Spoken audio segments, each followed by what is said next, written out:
It was the kind of night where the rain never let up, a steady downpour that drowned out everything else. I was on a solo night shift, a job I had picked up for some extra cash, watching over a remote campsite deep in the woods. The place wasn't exactly a tourist hotspot, more of a scattered handful of old wooden cabins, a few tent spots, and a couple of rundown fire pits. It had been left to rot over the years, mostly used by hunters in the off-season and the occasional hiker passing through. I had been hired to stay overnight, keep an eye on things, make sure no one wandered in or vandalized the place. It sounded easy enough when I took the job, but out here in the dark, with the rain pounding against the trees, it didn't feel easy. The site was surrounded by thick woods on all sides, dense pine and fir trees that seemed to lean in when the wind picked up. My cabin was nothing special, just 4 walls, a tin roof, and a small cot in the corner. The generator was old and weak, giving me just enough power for a single light bulb and a radio that crackled more than it played music. My truck was parked a few feet away, just in case I needed to leave in a hurry, but I doubted it would be much help on the muddy trails leading back to town. The rain had started around sunset, a light drizzle at first, then a full downpour by the time night settled in. I had my jacket zipped up to my neck, a thermos of coffee at my side, and my flashlight within arm's reach. The rain drowned out most of the sounds around me, but every so often, I would hear the trees creak, the wind shift, the occasional distant snap of a branch. I told myself it was just the weather, just the forest settling in for the night. I had checked the perimeter earlier, walked the paths leading between the old cabins and down toward the lake. The place was empty, just like it was supposed to be. No signs of anyone sneaking in, no tracks in the mud, nothing out of place. I told myself it was going to be an easy shift. Just sit tight, keep an eye out, wait until morning. Then I saw the first set of footprints. I was sitting on the small porch of my cabin, my jacket pulled tight against the cold, when I noticed them in the glow of my flashlight. Fresh tracks in the mud, leading from the woods toward the cabins. They weren't there when I had walked the perimeter earlier. I stood up, my heartbeat kicking up a notch, and followed them with my light. The rain had softened the ground enough that the prints were deep, clear. Boots, bigger than mine, walking with a slow, deliberate pace. Whoever it was had come in after me sometime in the last hour or so. I grabbed my flashlight and started following them. The mud made it easy to track, leading me past the first row of cabins, down toward the tree line. My mind was already racing with possibilities. Maybe a lost hiker, maybe some hunter who wandered too far, maybe someone who wasn't supposed to be here. The tracks kept going, leading deeper into the woods. Then they stopped, just like that. No sign of turning around, no sign of going forward. Just a set of deep footprints in the mud, ending right at the base of a tree. I stood there for a long moment, my flashlight sweeping over the ground, looking for any sign of where they went. Nothing. It didn't make sense. The mud should have shown every step, but it was like they had just vanished. The rain kept coming down, soaking through my jacket, dripping from the trees. I told myself I must have missed something, that maybe the rain had washed the tracks away. Then I heard it, a single noise off to my right. Something moving, not an animal, not the wind, something heavier. I turned my flashlight in that direction, but all I saw were trees, dark trunks glistening with rain. I stood there for a long time, straining my ears, listening, but the sound didn't come again. I slowly backed away, my flashlight shaking just a little. I kept my eyes on the trees, scanning for movement, for any hint of whoever had made those tracks. Nothing. I made my way back to the cabin, locking the door behind me. I didn't sit on the porch after that. For the next few hours, I stayed inside, my flashlight by my side, my ears tuned to every sound outside. The rain never let up, and I told myself over and over that I was overreacting, that it was nothing. But then, Just past midnight, my radio crackled. At first, I thought it was just static, the usual interference from the storm. But then I heard something beneath it. Faint, distant, breathing. Slow, steady breathing. I turned the volume down, my hands gripping the radio tight. Then, just as suddenly as it started, it stopped. I turned off the radio. I didn't sleep. The rain pounded against the roof, and every few minutes, I swore I heard something moving outside. A branch breaking, footsteps in the mud. But every time I looked out the window, there was nothing there. At some point, I must have dozed off because I woke up to silence. No rain. No wind, just the heavy quiet of early morning. I checked my watch. 5:47 Uhr morgens. The sky was still dark, but the rain had finally stopped. I stepped outside, my breath curling in the cold air, and looked around. Then I saw them, more footprints, right outside my cabin door. They hadn't been there last night. They were fresh, deep in the mud, leading from the woods straight to my porch. I followed them with my flashlight, my gut twisting. They stopped at my door. No sign of turning around. No sign of walking away. Just standing there, watching. I didn't waste time. I packed up my things, grabbed my keys, and got in my truck. The mud made it slow going, my tires slipping more than once, but I didn't stop until I was back on the main road, miles away from that place. I never took another night shift there again, and I never figured out who or what had been watching me.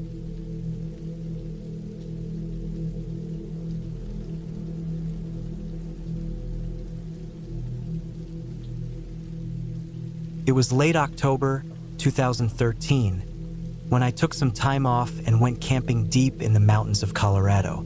I was a sergeant in the police force, stationed in Denver, and the job had worn me down more than I cared to admit. My days were spent dealing with the worst humanity had to offer. Violent crimes, drug busts, bodies found in alleys. The city never stopped, and I was always in the thick of it. I needed a break. Camping had always been my escape. Out in the woods, there was no radio squawking, no sirens, no bodies covered in sheets, just the wind through the trees, the sound of a stream, the crackling of a fire. So I packed up my gear and drove out past Fairplay, deep into the Pike National Forest. I picked a spot well away from any marked trails, a small clearing by a slow-moving river. It was perfect, secluded, quiet. I set up my tent, built a fire, and spent the first night just listening to the forest. I could feel the tension slipping from my shoulders. It was cold, but the fire kept me warm, and the whiskey I had brought along helped too. The next morning, I hiked a few miles, following the river upstream.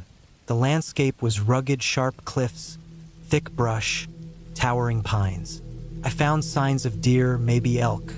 I even spotted a black bear in the distance, foraging near the water. I kept my distance and moved quietly. I wasn't hunting, just taking in the silence. By the third day, I had settled into the rhythm of the woods. Wake up early, hike, fish, sit by the fire. I had no plans, no obligations. It was exactly what I needed. Then, on the fourth day, I found the body. I had hiked about 3 miles from my campsite, following an old logging road that had been swallowed by the forest. The air was crisp, the ground damp from rain the night before. The smell hit me first. Anyone who's worked homicide knows the smell. Something you never forget. Something that sticks in the back of your throat and clings to your clothes. It was faint at first, just a whiff of something rotting. I thought maybe it was an animal carcass, but as I walked further, it got stronger. I followed my nose, stepping carefully through the underbrush. Then I saw it. The body was lying at the base of a tree, half covered in fallen leaves. A man, late 20s, maybe early 30s. He was wearing a dark jacket, jeans, hiking boots. His face was swollen, skin a sickly shade of grayish blue. His hands were curled into stiff, claw-like shapes. I crouched down, careful not to disturb anything. The body had been there for days, maybe a week. The skin on his hands and face had started to peel, insects crawling over the exposed flesh. His eyes were open, but clouded over. His mouth hung slightly open, lips dried and cracked. The smell was unbearable up close, a mix of decay and wet earth. I could hear flies buzzing around him, landing on his skin, moving in and out of his nostrils. I checked the ground around him. No signs of a struggle, no blood. His pack was nearby, partially unzipped. I took a step back and exhaled slowly.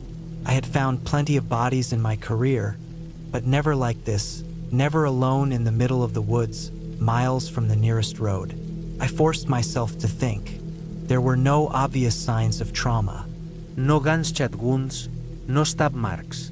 He hadn't been mauled by an animal. Hypothermia, maybe? A fall? A heart attack? I looked through his pack. A few protein bars, a flashlight, a knife, extra socks.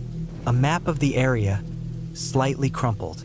His wallet was inside a side pocket. His name was Eric Nolan, 28 years old. Colorado driver's license. He was from Boulder. I stood up and scanned the area again. Something wasn't right. People don't just lie down and die like this. I checked his pockets. His phone was missing. No car keys. No sign of a tent or sleeping bag. It looked like he had been hiking, but where was his gear? I took a deep breath and looked around. The woods were silent, too silent. No birds, no wind through the trees, just the distant sound of the river. I felt exposed standing there, like something was watching me. I had no radio, no cell service. I was miles from my truck. I needed to get back. I turned and started walking, moving quickly but carefully. The smell of death clung to my clothes, my skin. As I got further from the body, the forest came alive again. Birds chirped, branches rustled in the breeze. It was as if the area around the corpse had been frozen in silence. Back at my camp, I grabbed my rifle. I didn't know what had happened to Eric Nolan, but I knew enough to trust my instincts. Something wasn't right. I didn't sleep that night. I sat by the fire, listening. Nothing came. At first light, I packed up my gear and started the long hike back to my truck. As soon as I had service, I called it in. It took the local authorities hours to reach the site. I led them to the body, gave my statement. They asked the same questions I had asked myself. There were no clear answers. The autopsy later ruled it as undetermined. No drugs, no foul play. Just a man who had died alone in the woods. But I couldn't shake the feeling that I had walked into something I wasn't supposed to see. That I had interrupted something. I haven't been back to those woods since.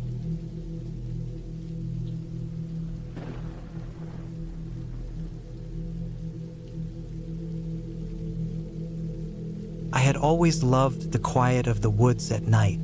There was something about the way the trees swallowed sound, the way the air smelled richer, heavier, like earth and pine and damp leaves. Felt untouched, a place where time stretched slower. I had been camping since I was a kid, first with my dad, then with friends, and as I got older, alone. I liked it that way, just me, my gear, and miles of wilderness. This time, I had picked a spot deep in a national park, far away from the designated campgrounds. I wasn't one for the convenience of picnic tables and fire pits. I preferred the real thing, the solitude, the kind of quiet you only get when there isn't another soul around for miles. I had parked my truck on a narrow dirt road, packed my gear, and hiked in about 6 miles. I wanted to be away from everything, away from the hum of car engines, away from trails where day hikers might pass through. It was late autumn, and the air had that crisp bite that made fires feel warmer and sleeping bags feel cozier. The days were short and the nights came fast, but I had a good setup. A solid tent, a thick sleeping bag, and enough firewood to last the night. The first day had been perfect.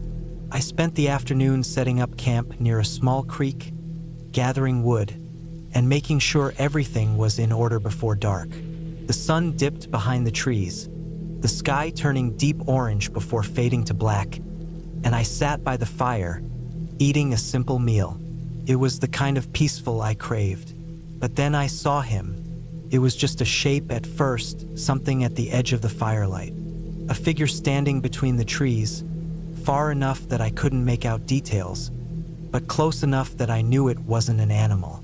My breath caught in my throat, and I felt the immediate, instinctual tension that comes when you know you're not alone. I stared, waiting for movement, waiting for something to confirm what I was seeing. Person, just standing there.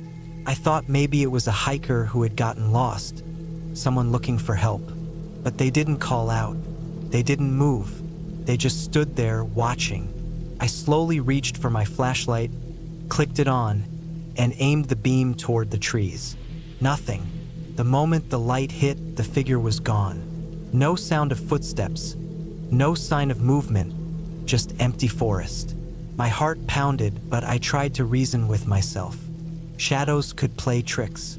Maybe I was just seeing things. The flickering fire, the shifting trees. It was easy to mistake a dark silhouette for something more. I forced myself to shake it off, stoked the fire higher, and sat with my back to a tree. It was fine. I was fine. The night stretched on, and eventually exhaustion won. I crawled into my tent, zipped myself in, and listened to the wind rustling through the leaves until I fell asleep. I woke up to the sound of something moving outside my tent. My mind went from groggy to alert in an instant. It wasn't the wind. It wasn't a small animal scurrying through the underbrush. It was slow, deliberate. Footsteps. I held my breath, listening. The steps were soft but close, circling. I could hear the faint crunch of leaves, the shift of dirt beneath weight. I reached for my knife, gripping it tight, heart hammering in my chest. Whoever it was, they weren't in a hurry. They weren't trying to be quiet, but they weren't making a show of it either. They just moved. I debated my options. If I unzipped the tent and burst out, I might scare them off. But if they were armed, if they were looking for trouble, I'd be putting myself in danger. I could wait, try to stay silent, hope they'd leave. But then what? Pretend I hadn't heard anything? Go back to sleep? No. I took a deep breath and flicked on my flashlight. The second I unzipped the tent, I aimed the beam out. Nothing. The woods were still. My fire had burned low, glowing embers the only light besides my flashlight. The trees stood motionless, no sign of movement, but I knew what I heard. I stepped out, scanning the area, knife still in my other hand. My breath puffed in the cold air, the silence stretching too thin, too long. And then I saw them, not up close, not within reach, but there, just past the dying glow of the fire, farther back than before, half hidden behind a tree. The same figure, watching. I felt a deep, twisting dread in my stomach. They weren't lost. They weren't just some hiker wandering through. They had been here before, standing just beyond the firelight, and now they were closer. I didn't call out. I didn't move. I just stared, waiting to see if they'd make a move. And they did. Slowly, too slow for comfort, they stepped back into the trees and vanished. Not running, not panicked, just leaving. I stood there for what felt like hours, waiting to see if they'd come back. But the forest was still. I didn't sleep the rest of the night. I sat by the fire, keeping it high, gripping my knife, listening. By morning, I had made my decision. I wasn't staying another night. I packed up fast, moving with purpose, shoving my gear into my pack. I kept my knife in my pocket, my flashlight in my hand.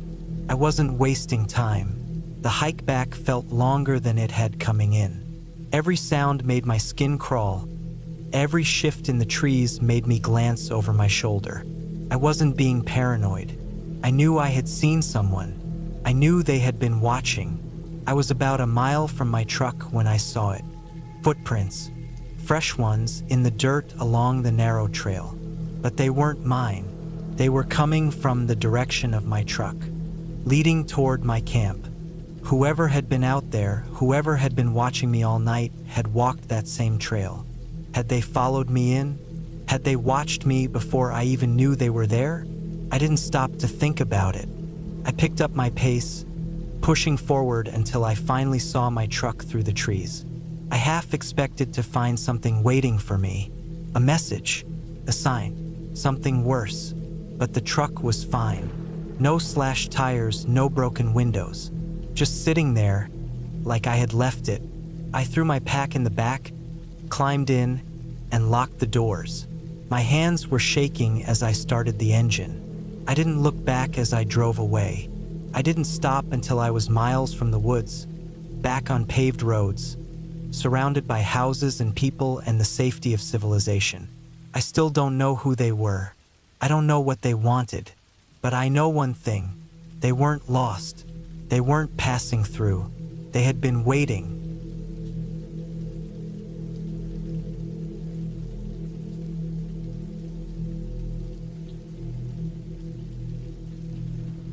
It was mid-November, and I had planned this hunting trip for months. I wasn't new to hunting, but I had never gone this deep into the woods alone. Normally, I went with my uncle or an old friend, but this time schedules didn't line up, and I didn't want to miss out on the season. So, I packed up and drove 4 hours north to an area I had only scouted once before. It was remote, the kind of place where the roads turned to dirt and you didn't see houses for miles. I arrived at the spot around noon. The air was crisp, cold enough to remind me winter was coming but not unbearable. I found a clearing near a narrow creek where I could set up camp. It wasn't far from where I planned to hunt, and it gave me enough space to move around without feeling boxed in by the trees. After pitching my tent and setting up my small cooking area, I spent the rest of the afternoon checking the area. I found fresh deer tracks leading deeper into the forest, which was a good sign. I also found something else, what looked like old boot prints in the damp soil. They weren't mine and they weren't recent, but they were clear enough to tell me someone else had been through here not long ago. Probably another hunter. I didn't think much of it at the time. As the sun dipped, I started a small fire and ate a quick meal. The woods were quiet, the way they always are right before dark. No birds, no rustling, just the wind slipping through the trees. I've always found that part unsettling. You don't realize how much noise nature makes until it stops. That first night, I slept lightly. The cold crept in through my sleeping bag, and every little sound outside kept me half awake.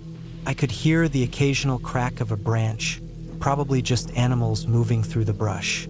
I've camped enough to know how normal that is, but something about the silence between those sounds made me uneasy, like whatever was out there was stopping just long enough to listen. The morning was cold, frost clinging to the edges of my gear. I packed up what I needed and set out before sunrise, moving toward the area where I had seen tracks the day before.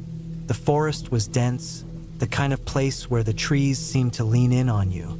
Every so often, I'd stop and listen, making sure I wasn't spooking any game. About 2 hours in, I found more tracks, deer, moving in the direction I had hoped. But there was something else. Boot prints again. Fresh this time. Someone else was out here. I knelt down, checking the impression. They weren't mine, and they were recent, within the last few hours. I looked around, scanning the trees.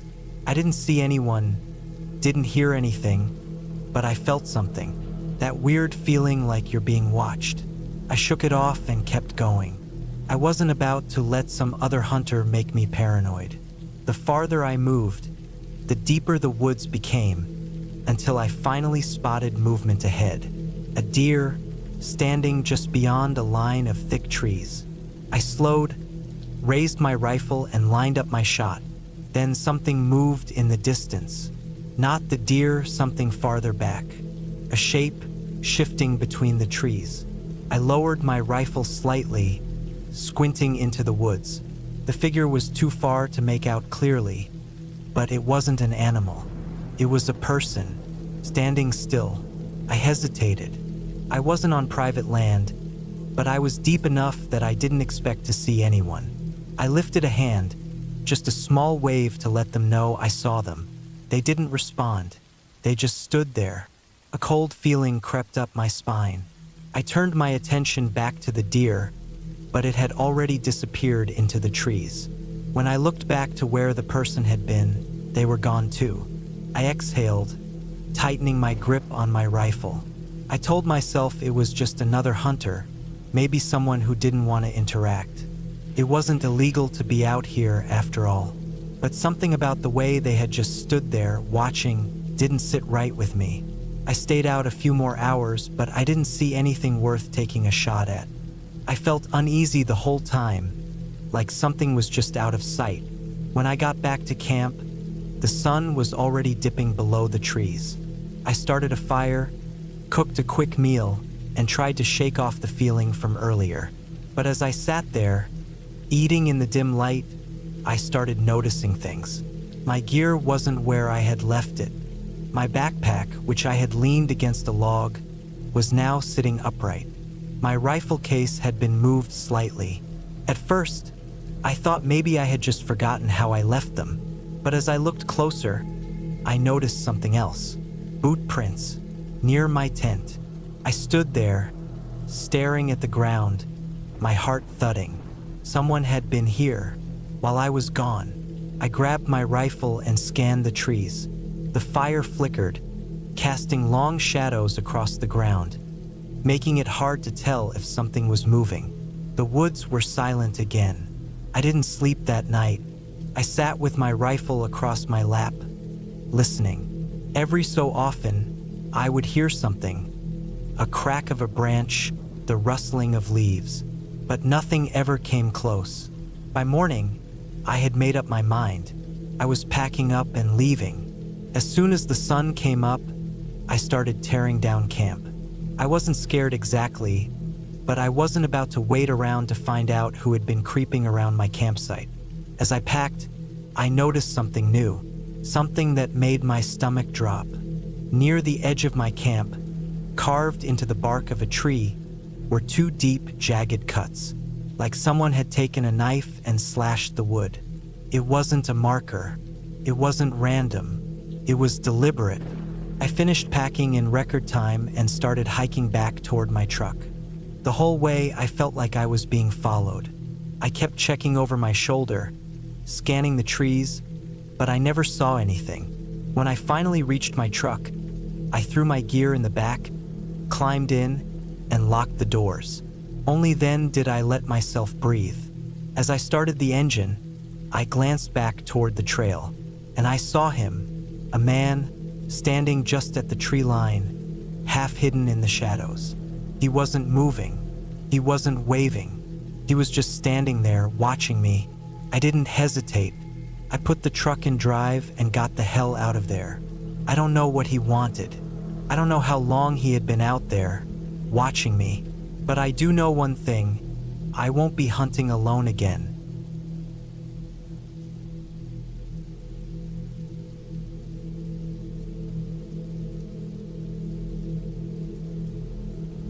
The year was 2018. I was 26, just finishing up a year of hard work in my office job. Between the long hours and daily grind, I'd completely neglected my need for a break, a chance to get away from everything. So, I decided to do something spontaneous and went for a solo camping trip. I needed solitude, just me, the forest, and the crackling of a fire at night. I didn't really have any destination in mind when I started, so I simply packed up my gear and drove to the closest national forest, Roosevelt National Forest, just outside of Fort Collins, Colorado. It was a small, peaceful area, known for its secluded campsites. I figured it was perfect for clearing my head. When I arrived at the campsite, the sun was still high in the sky, casting a soft golden glow on the surrounding trees. There was a slight chill in the air, but it wasn't uncomfortable. The park ranger at the entrance had given me a map and a few safety tips, but I wasn't too worried. After all, I'd been on small trips before, and I had enough survival skills to handle a weekend alone in the woods. I pitched my tent and set up camp, unpacking my gear and enjoying the quiet. It wasn't long before I felt completely at ease. That evening, I made a fire and sat back, watching the flames dance, listening to the occasional rustle of leaves in the wind. The stars were starting to appear, speckling the sky. I could smell the pine trees, the fresh earth, the cool mountain air. The quiet was soothing. It felt like the kind of peace I had been longing for. But as the darkness deepened, something strange started to happen. I couldn't pinpoint it at first, but it felt like the forest had gotten stiller. The sounds I had gotten used to, the wind, the creaking of the trees, the chirping of insects, began to fade into an eerie silence. It wasn't the usual kind of quiet you expect at night, where everything is just distant. It was a complete absence of sound. I looked around, but I couldn't see anything that would explain it. I tried to shake off the feeling. Maybe it was just the isolation getting to me. I poked at the fire, the crackling flames the only thing breaking the silence now. But as I sat there, staring into the fire, I couldn't ignore the sense that something was off. That's when I heard it. A soft rustle in the bushes, coming from the direction of the trees just beyond the edge of my campsite. At first, I thought it was an animal, a deer maybe, or a raccoon. But then, it happened again, only louder. It was more deliberate this time. Someone, or something, was moving through the brush, slowly, cautiously. I stood up, my heart thumping in my chest. My instincts told me to grab my flashlight, but something held me back. What if it was just a hiker or someone who had lost their way? Still, I felt a shiver run down my spine. I didn't know why, but the idea of being out there alone, in the middle of nowhere, suddenly felt dangerous. I had seen horror movies, read enough survival stories, to know that you don't want to ignore weird noises in the woods, especially at night. The sound continued, slowly growing closer. My eyes darted around, scanning the shadows between the trees. But I saw nothing. No movement, no shape, just darkness. The noise stopped, dead silence again. But then I heard something else, faint but distinct. A footstep. No, not a step. More like the sound of something shifting in the underbrush, a heavy weight pushing through the leaves. It was getting closer. I grabbed my flashlight from my bag, flicking it on, the beam cutting through the darkness. I swung it around, scanning the area, but there was nothing. No animals, no people, just the trees and the shadows. I tried to rationalize it. Maybe it was an animal, one of those big mountain lions or something. But as much as I wanted to believe that, my gut told me it was something else. Something human, something deliberate. The feeling of being watched crept over me. The hairs on the back of my neck stood up. I wasn't alone out here. I decided to grab my things and head back to my car. There was no reason to stay out in the dark if I didn't feel safe. I had planned on staying another night, but my instincts were screaming at me to leave. I packed up my stuff quickly, trying not to make too much noise. But the second I started moving, the sound returned. Louder this time, a scraping noise against bark, like something was dragging along the trees. And then, a soft, slow breathing sound, almost like a whisper in the wind, but unmistakably close. I froze, my blood running cold. My flashlight flickered, casting long shadows across the campsite. And in those shadows, I thought I saw a figure, just a blur of motion, a person standing just inside the tree line. My heart raced. There was no way anyone else should be out here, not this far in. The closest campsite was miles away. I grabbed my things and started walking briskly toward the parking area, trying not to run. But the figure didn't move. I couldn't see their face, but I knew they were watching me. Every instinct in my body told me to hurry, to get out of there. but I didn't want to provoke whoever or whatever was out there. The walk back to my car felt like an eternity. My steps quickened, but I couldn't shake the feeling that I was being followed. The forest seemed to press in on me, the trees looming as though they were closing off any escape. When I finally reached my car, I threw my gear into the back seat without looking back and slammed the door shut. My hands were shaking as I started the engine, peeling out of the parking lot with the headlights bouncing off the trees behind me. I didn't stop driving until I was back in town, my heart still pounding in my chest. The night had been too weird, too wrong. I didn't know who or what I'd encountered, but I knew I wasn't going back out there anytime soon. As I drove, I started to piece together the events of the night. It was clear someone or something had been watching me, but why? Had they been waiting for me to make a mistake? Or had they been there all along, just waiting for me to notice them? The memory of those soft footsteps in the dark haunted me for the rest of the drive. And I knew one thing for sure. I would never forget that night in the woods, alone with the dark, and whatever it was that had been watching me from just beyond the firelight.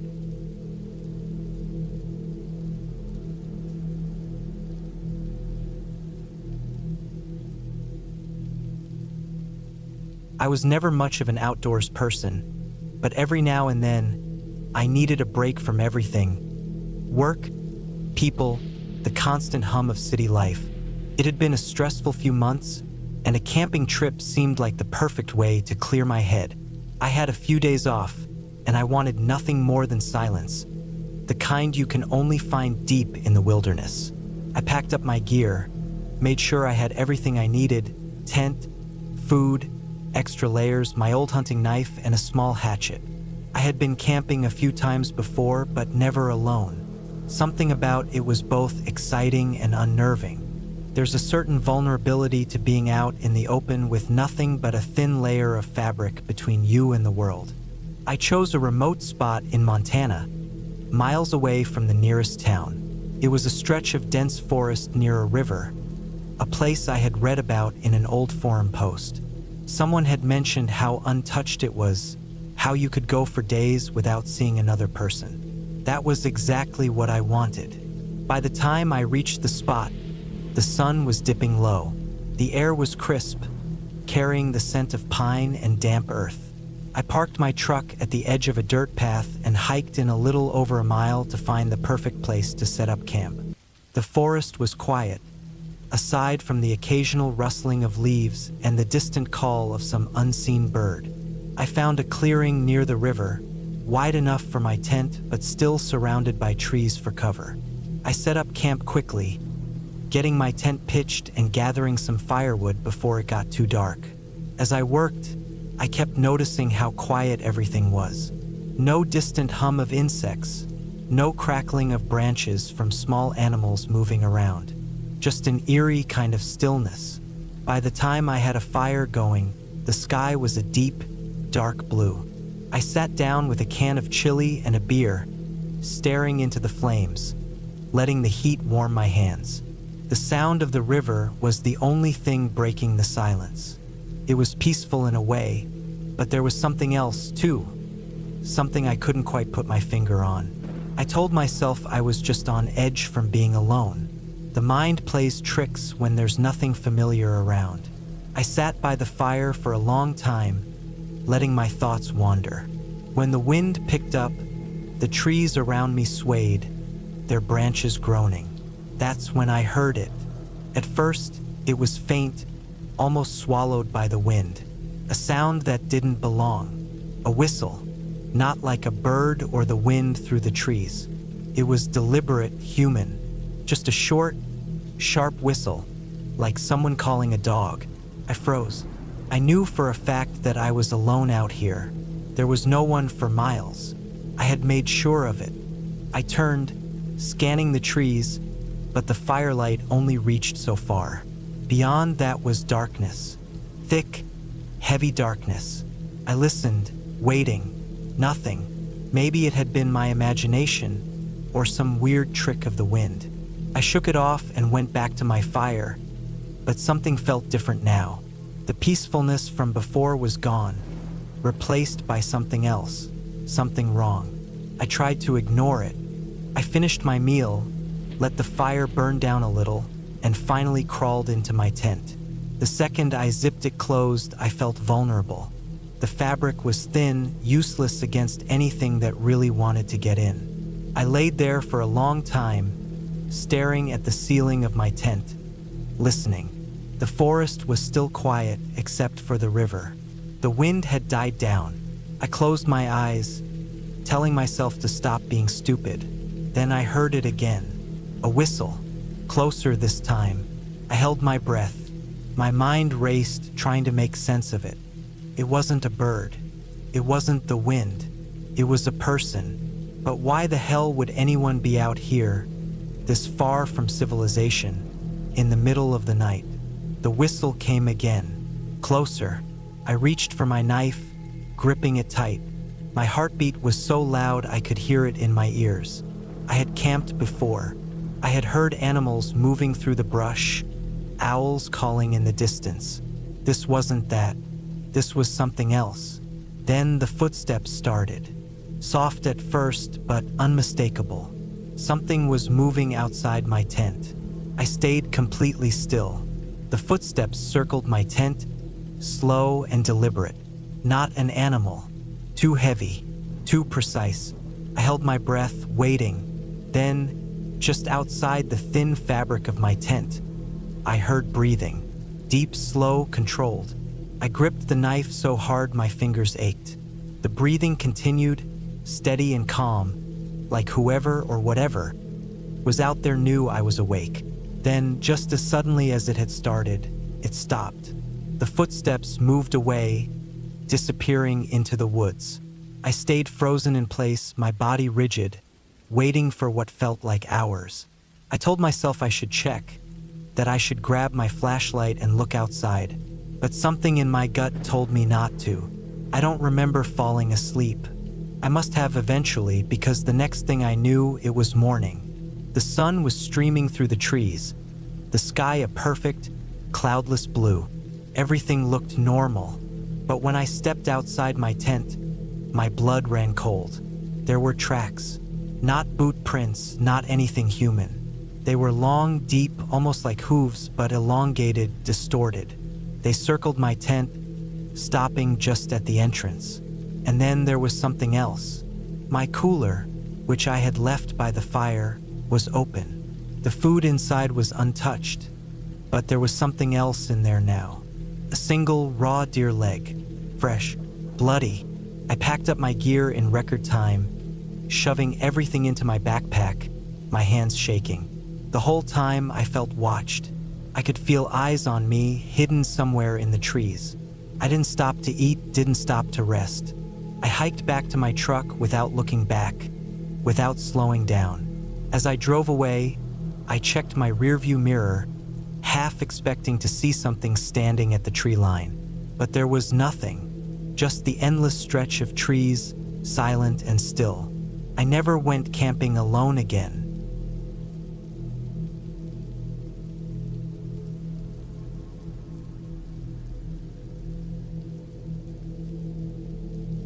It was the fall of 2021, and the plan was simple. A weekend camping trip to clear my head, get away from the constant noise of city life, and do something I hadn't done in a while, spend some real time in nature. My name's Greg, and I was 29 years old. I had done a lot of camping as a kid, but this was my first time back in the woods in years. I wanted peace. No distractions, no phone, just the sound of leaves rustling and a crackling campfire. I packed my gear the night before: tent, sleeping bag, some food, a few beers, and my rifle just in case. I had always liked the idea of having a little extra security, though I didn't expect to need it. This spot was well known for being safe. I'd been up to the area before when I was younger, and it always felt comforting, a place where the world seemed to pause for a while.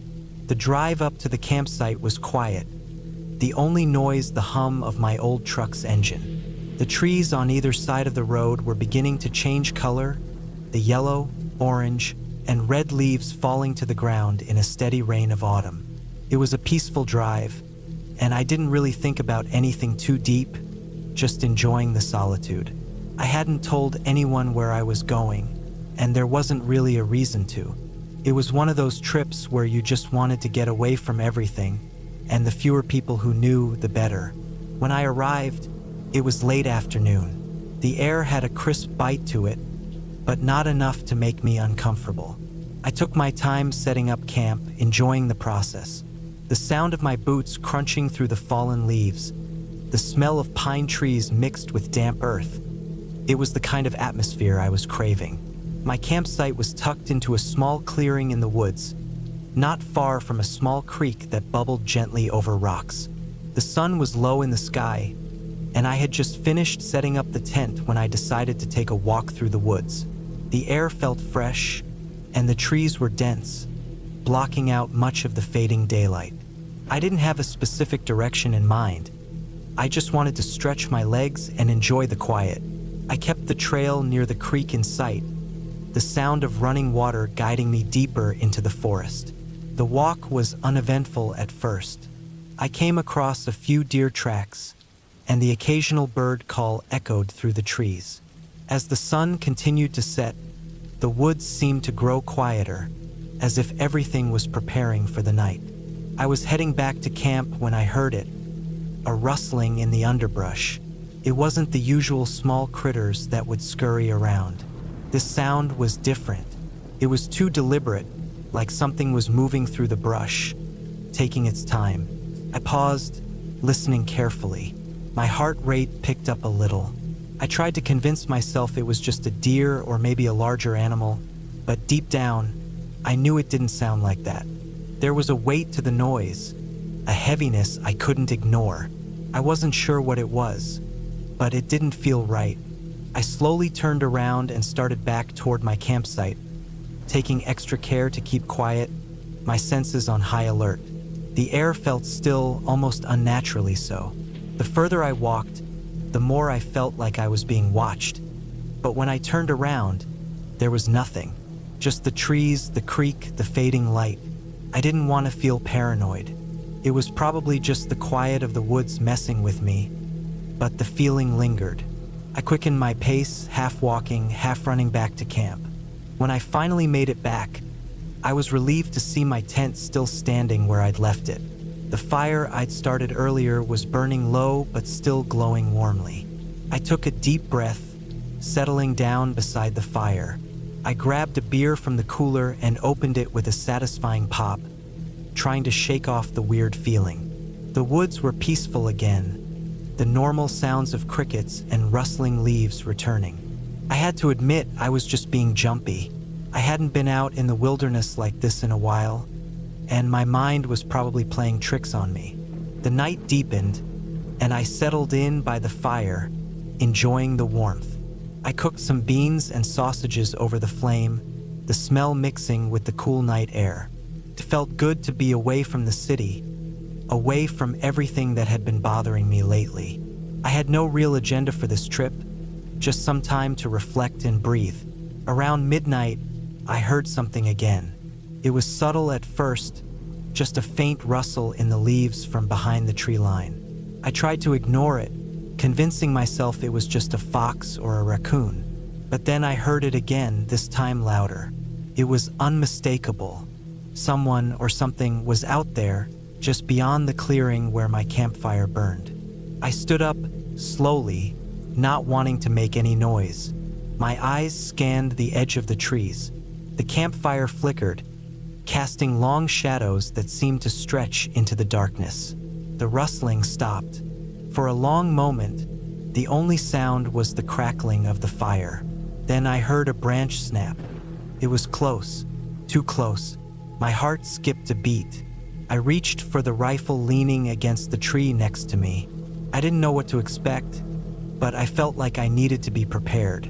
I slowly crept toward the edge of the clearing, my eyes darting between the trees. Nothing, no movement, but I still felt it. Someone was out there, watching me.